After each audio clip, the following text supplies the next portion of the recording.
4 o'clock, they tell me. I think we can do this. Without script, I think I just want to really tell you about the staff update. Brilliant, right? Oh, what I mean by that is kind of brag on your staff and all that they have been doing during this time to keep us connected and engaged. I mean, we could start anywhere along your staff lineup, and you would see that the remarkable things that they do. I get to work with them day by day, hour by hour. Even today, I've talked to most of them in one form or fashion. For example, there's Stephanie creating virtual Sunday school. I just saw the final presentation that's ready for Sunday. About a 20-minute video of activities and music and all kinds of special presenters, guest presenters. Some of you may be able to do that. Now, I will tell you that video is kind of locked down by privacy, but we'll be glad to probably share it with you if you'd like to see what the children are doing on Sunday for Sunday school in their virtual Sunday school class. They're talking about wonder and creation. It's remarkable. And then there's Misty trying to keep up with, I mean, does the mask project ever end? It's still going, I think, because after they delivered several hundred masks to the school system, they realized the need still existed. It was bigger than they thought, and back to work they went. And that's just a small portion of what our youth have been involved in so many ways, but they really, really have a heart for giving back to others and sharing what they have. You want to know something about our youth group?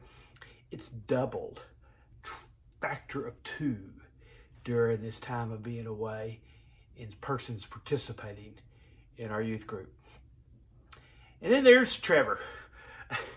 He sits around. No, he doesn't sit around. He teaches lots of lessons.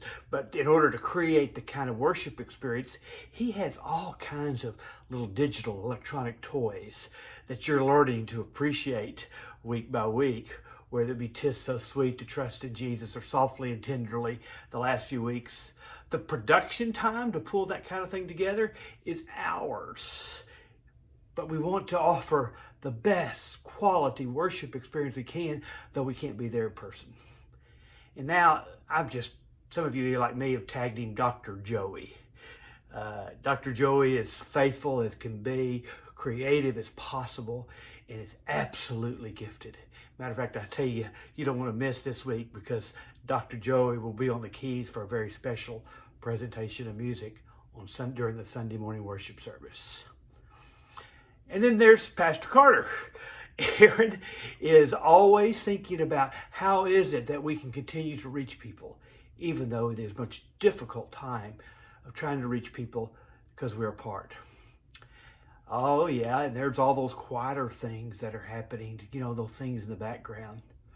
Persons like Denise, who's in the office a few hours each week to be sure those things get sorted out that kind of none of us really know, but they happen and they make things go, and we would know they didn't happen. And then Lloyd. Do you know about Lloyd? Lloyd makes sure our buildings are clean. While there's not a lot of use, we have begun use for a few small groups in the Family Life Center. And I'm going to tell you what, our buildings are spotless.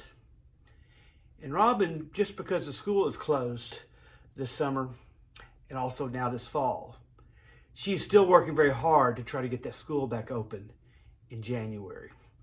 And we've been communicating with parents. I've been working along beside her, even as of today, looking forward to what kind of infrastructure and teachers and students are we going to have, hopefully when we can open in January of 2021.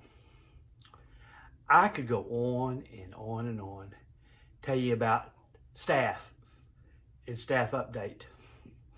In fact, what you're hearing me talk about is just the tip of the iceberg as they think about in creative ways how we can keep connected, how we can keep engaged. In fact, we've got a couple of other things we're about to roll out yet. A couple of other things that, how about digital coffee? I wonder how that'll taste. That's coming. A couple of projects we want you to share your photographs. That's coming.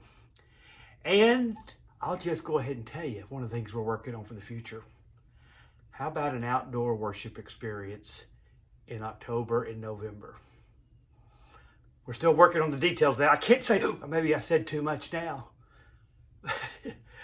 Friends, I know these have not been easy days. And for some of you, harder than others. I'm particularly mindful that some of you have been set aside with jobs or responsibilities or the daily activities that fulfill you, and that's been really hard. And I understand how that can be really hard. So all of these wonderful engagement activities that we're planning for the church during this pandemic time, we're also here for you personally and pastorally. And please know, reach out to any of us on how we might be able to help you as you work through these days in order to get to a new day. Friends, it's the strangest time in my life to call myself a pastor. I feel a little bit like I'm a pastor without people, but I know I'm not. I know I'm not, because each of us are doing our best to stay connected to the greater body of Christ, to this local body of Christ, so that Christ can be made known despite the challenges of this day. Oh, how about that for a staff update? I could tell you a few more things, but they won't let me. Guys, I wish you a good weekend. I'll see you at services on Sunday at 9 and 11.